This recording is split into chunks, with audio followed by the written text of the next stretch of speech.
Welcome back, ladies and gentlemen. Oh wait, are we? Okay. Yeah. He ain't been seen in days. There may have been a cut there, but we'll find out. I mean, there's gonna be cuts somewhere. I don't know. Just let you guys know, we may just cut abruptly in this. That's probably what I was gonna be. Yeah. What's gonna happen as soon as we get into actual mission structures, where like I know when we want to quit. Like we're not past the actual cinematic stuff.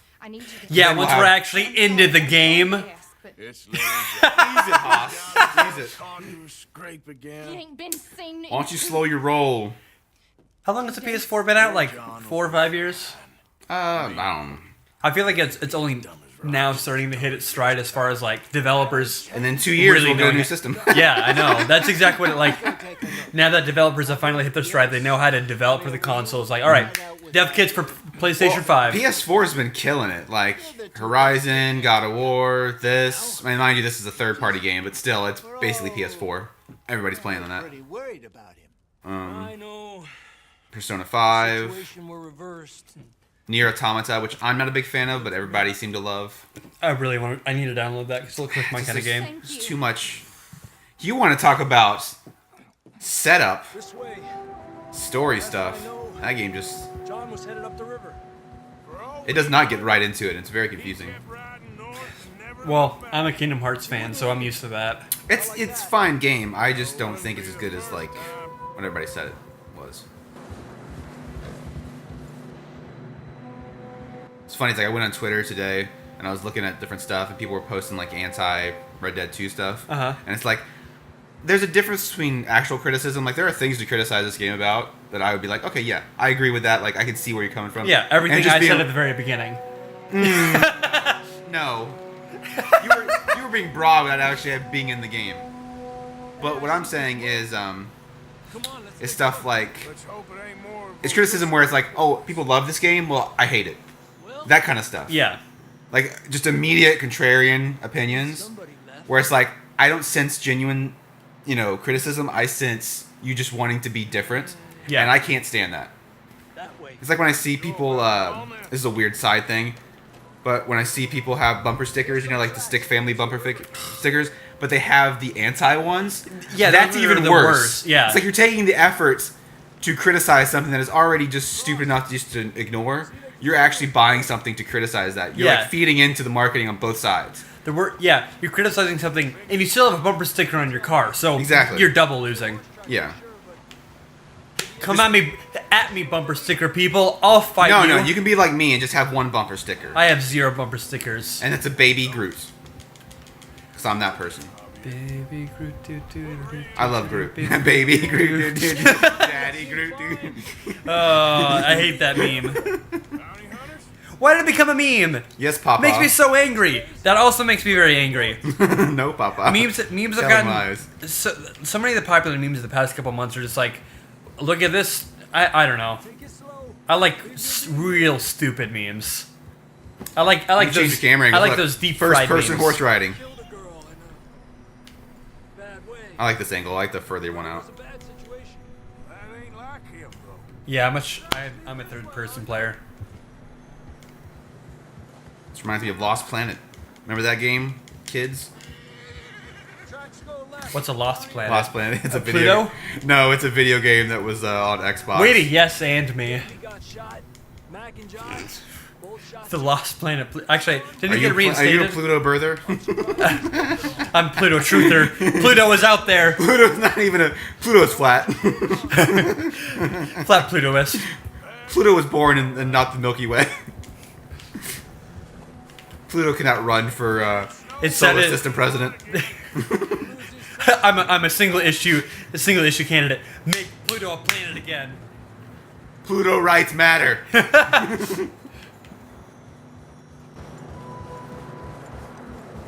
Pluto, size doesn't matter. The Plutonics. that's what we're gonna call people from Pluto. It's Plutonics. Play Plutonics. They believe in a one planet relationship. There's only Pluto. I can't join any other planet. I'm a one planet man. I'm a Plutonist. Pluto's the only planet for me. I don't know about That blue dot. Can't follow nothing. Let's push on a little bit. One of my friends tweeted, she said, so my chemistry teacher somehow bared his soul today about why it's hard to be single and why he doesn't trust Tinder. And the girls in class were just asking him so many questions, and I was very uncomfy with the whole situation. But I was also like, it's okay, Kyle. Take your time. So I replied, I mean, chemistry seems like a pretty natural place to discuss romantic entanglements. Yeah. She just replied, oof. That sounds like we meet with every girl down at Starbucks. Dumb puns are my favorite. Like, dumb puns that don't draw attention to themselves are my favorite. JC was chatting for me with a woman on I think it was Bumble. Wait, what? Do you have a Bumble? Or I had one, and she was asking me about it, and I was like, oh, she messaged me on there. I haven't messaged her back. She's like, give me your phone. So she just messaged her on there for me. Can I say, and I'm very embarrassed to admit this, but I have an eHarmony account, and I've smiled at so many people and gotten nothing back, and I've been using it for like 3 weeks a month now. Mm-hmm. You pay for that? I thought, well, yeah, I did like they had a cheap deal, so I paid for 3 months, and I definitely won't be doing it again. All right. My first complaint about this game. The horses are too big. No, my first complaint about the game, I have to go to the horse to get my weapons. That's some of that dumb, like we want you to be immersed in the world. It's no, that's just like, dumb. I understand why they did it for a sense of like realism. Dumb. It's too sluggish. Like the fact that I have to like make sure I'm equipped for my horse. The fact that there is item encumbrance, or not item encumbrance, but item limitations. Yeah. Is really annoying in this game. Like I get it, I understand. Like I played Skyrim, I understand encumbrance. Like, and I actually don't mind it in that game because it makes sense from a monetary standpoint. Like you don't want a player being like too. Like, they're not going to carry around 1,000 dragon bones. Well, I mean, like, it was the same thing in Resident Evil 7. Like, I get it. Like, it's part of the game mechanic. But in this game, the problem that I'm having is, like, there isn't a lot of things you can carry. Like, I think there should be more options on your person. And you shouldn't have to go back to the horse for things. Yeah. The hunting in this game, we'll get to that later on. It's just like the weapons where you have to, like, keep the bodies on the horse. And then you have to go and cook them somewhere. Super annoying. It is not a huge like part of the game. Like you don't have to do it if you don't want to. Like as far as progress, like in this version of the game we're gonna play, I'm not gonna buy anything from any seller in town. We'll get what we get off corpses. Yeah, I feel like speaking of another gripe I have of the game, looting corpses is extremely tedious. With mechanics like that, I get that you're trying to go for realism, but does it improve the gameplay? Because if not, then... In this case, no. It improves it from an atmosphere standpoint, but it does not improve it from an actual playing standpoint where it becomes less enjoyable. This is a video game. You think about gameplay should come first over everything else. It's more... What's the word I'm looking for? Obstacle. There's more obstacles in this game in order to play it than there was in the first Red Dead. And I get why they're doing it. Like, it's part of, like, a whole, like... system-wide thing, like having to select people in menus to talk to people and like doing all those other things. It's more sim-ish than the first game as far as like the experience, right? Which is fine. Like I appreciate some of it, but a lot of it is kind of I push back against it because it interferes with the enjoyment.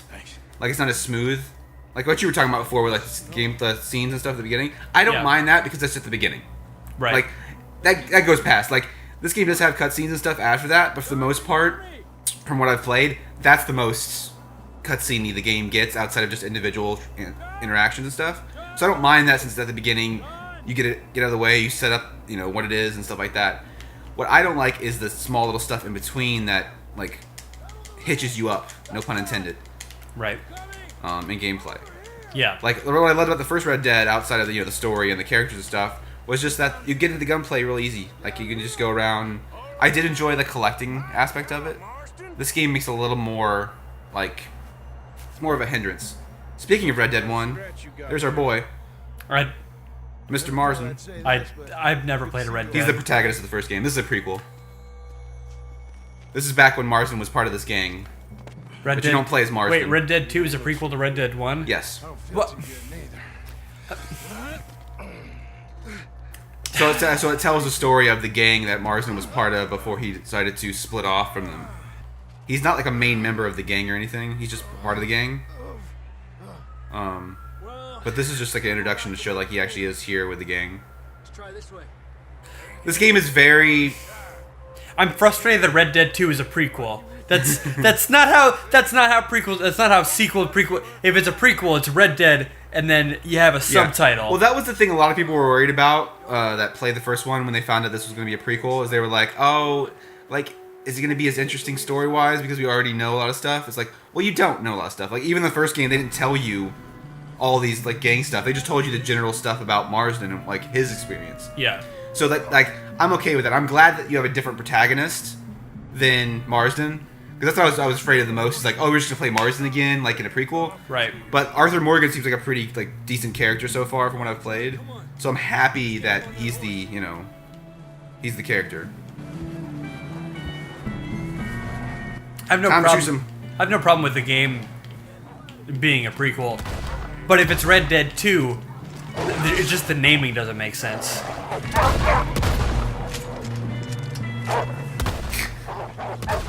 It'd be like if it'd be like if Lion King 1.5 was called Lion King 3. Yeah.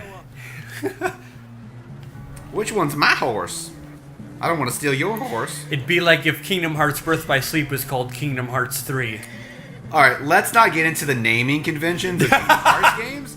We'd be here all day dissecting that. It'd be like calling Metal Gear Solid 5. It'd be like calling anything Final Fantasy after Final Fantasy. It's an anthology though. It's like. But is it the Final Fantasy? Well, that's because Final Fantasy was a hack joke. They thought it was going to be the last game of the studio. Yeah. That's the reason why it's called. And I know the story. Saved the studio. I know the story. But that's the same hack joke that people are like. I just had an idea of what I was going to say. It's the same hack joke of. Oh God. I lost it. My brain. My brain. My brain. Think. My raisin bran. My raisin bran. Eat. Eat with your special teeth. My bran. They're okay. The main criticism I've heard of this game is that the gunplay is apparently kind of clunky. No, it's the same as the first one. It's more solid. It's not clunky because it's like, look the way I'm doing it. Like it's not clunky at all. I don't know. I haven't played the game. I don't intend on it. I saw something on Twitter. That's just one of those criticisms that people want to throw out there just to have a criticism. Like I get what they mean by it. It's definitely not the smoothest in the world, but it's the same as the first game. So like, it's auto lock. It's auto lock, and you have like a reticle that turns red when you're over the thing. Like, how easy could it be? It's Rockstar aiming. Yeah, it's Rockstar aiming. Like, it's the most refined of their aiming. So like, they cleared up all that. Like after GTA 4, they got much better. Because like before GTA 4, the actual combat in Rockstar games was atrocious. Like the camera was terrible, the aiming was awful. Like the main appeal of those games is just like the chaos that you can get into, like the first couple, and like the soundtrack and the atmosphere. But like as far as the actual gameplay of those games, like the combat of like 3 and San Andreas and Vice City, it's terrible. Like it's not good combat at all. That was my biggest problem. Like GTA for a long time, I thought it was overhyped. I enjoyed like a lot of aspects of it, but the reason why I was so like hesitant to praise it was because of the combat. Like you were complaining about earlier, like, oh, when I play a game, I want it to be a game. Like I want the gameplay to be good. Like if the story's good, that's great. And I have the same opinion actually generally. Like to me, games should be games, stories should be stories. But I'm not gonna dismiss when a game tries to incorporate a good story. Oh yeah. Well, I mean, like we talk about this, especially like in our Kingdom Hearts playthroughs. But like, I love the Kingdom Hearts series, and I think some games do gameplay better than others, and I think that the story's gotten out of hand. Kingdom Hearts 2 is my favorite one in the series because I think it has the best balance of combat and story. Like, Kingdom Hearts 1 I never go back to because I think that the gameplay is the game mechanics are getting in the way of like everything else. Yeah, I get that. That's the reason why I was saying Grand Theft Auto. Like I wouldn't play any of the Grand Theft Autos before 4, just because they're too hard. They're too rough to play. But they've improved every Rockstar game of this ilk has improved the combat. I will say there is some Thank you, Mr. Morgan. there's some issues with the cover mechanics.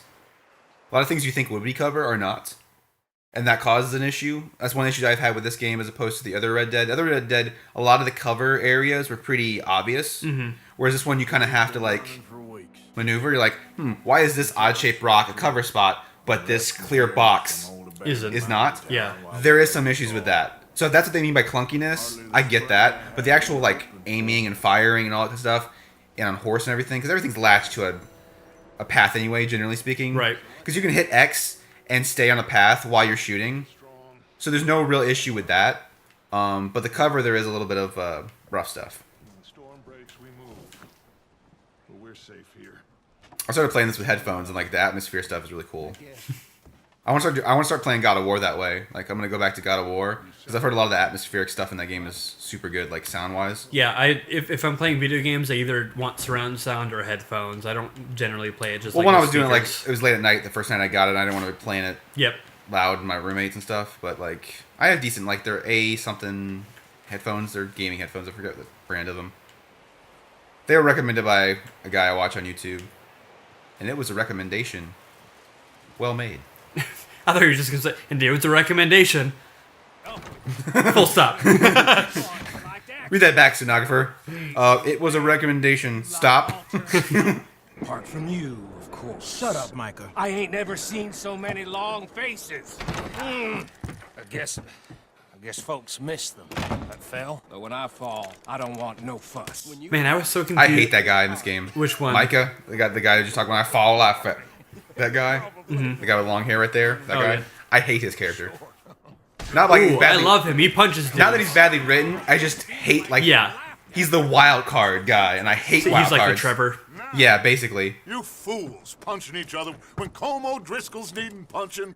I actually like Dutch in this game, which is weird because like I hated him in the original Red Dead because he was the main bad guy. Like in the original Red Dead, he's the guy you were searching after. Because you're going after your gang members like to get rid of them because they, you know. But like, I actually like him in this game. Como Driscoll. Let's go. He has a certain Old West charisma. It's the voice. He's here for us. A certain Jeff Bridges. No, you're just In a way, yeah, Essence. he's very like similar to Jeff Bridges-esque. He's like Jeff Bridges mixed with Powers Booth, if you know what that is. Nope. Powers Booth is a character actor. He died recently, but he was in is he in a Deadwood. relative of John Wilkes Booth, the murderer of Abraham Lincoln? Maybe he was. I don't know. What I do know is that he was in Deadwood, which is a great Western TV show that HBO had. always had information. That's another thing I got out of this game is there's a lot of Deadwood references. But yeah, Dutch reminds me of a combination between like Gene Hackman from Unforgiven, Powers Booth's character from Deadwood, and a little bit Gene of Hackman, more like Gene. What a hack, man. his last movie was Welcome to Mooseport, so maybe you're I right. have no idea who Gene Academy Hackman Award is. winning actor Gene Hackman, French Connection, You say his name, and there's Bonnie and nothing. Clyde. He was the coach in the replacements of the Keanu Reeves. Right, Arthur? He was the bad guy from Unforgiven. Nope, nothing. They're camped near some lake. I forget, like You everyone. say Gene Hackman, and the first thing that's coming to everyone my at mind is home- Gene Wilder. The fact that you know who Gene Wilder is. The only reason why you know who Gene Wilder is because of Willy Wonka. Yes. You should know him for other movies. No. Like Young Frankenstein. I and Blazing Saddles. I have seen that. Not Blazing Saddles, but I have seen Young Watch Frankenstein. Blazing Saddles. Great as well. That's what my housemate in North Carolina, he kept on wanting to watch it. In we many, just a never lot got of people around to prefer Blazing Saddles to Young Frankenstein. I think they're about even. I may prefer Young Frankenstein just because I love the way it's shot, and also just because I love the references in it. Like Mel Brooks is one of the few directors and writers that does referential comedy in a more subtle and like good way. Like he doesn't. Yeah. It's not like jump in your face, like Family Guy style referential comedy. I don't like Seth MacFarlane at all. I like the first 3 seasons of Family Guy. I think he has a but they tremendous went way singing too voice, overboard. but- Like they you do what? Sorry? Said he has a tremendous singing voice. Oh yeah, that's one thing I thought was like the most surprising about him is like he has a good singing voice. Like that album he made, like the covers, they're pretty good. Like as far as like his actual like vocal range. He's a good voice actor. Like I like the yeah. voices he does. It's just, and I don't even blame him for Family Guy's writing. I think that's the writers. I don't think that's him. Because like he stopped writing on that show like full time. Yeah, but he also did that Western movie that 100 Ways to Die in the West. I will agree with that. Yes, and that movie was rough, but it wasn't like as bad as some people like to say it was. People have a vendetta against him, and so like anything he does now, they're immediately gonna poo-poo on, which I can't stand. Like people do that with Kevin Smith now. People do that with anything. Like they immediately want to like blacklist whatever they do. Like Adam Sandler, like yes, he does a lot of crap, but there are occasional like bits and pieces that he does that's actually pretty decent. Sure. I can't stand that like blacklisting thing that a lot of critics and like fans want to do when like people do a couple bad projects. Like M. Night Shyamalan. Yeah, he did like 2 or 3 bad movies in a row. He's back, baby. But he is back. The Shyamalama Ding Dong is back. Shyamalama Ding Dong. His last 2 movies have been pretty good, and his new one I'm really looking forward to. Glass is going to be so good. Unbreakable is my favorite Shyamalan movie.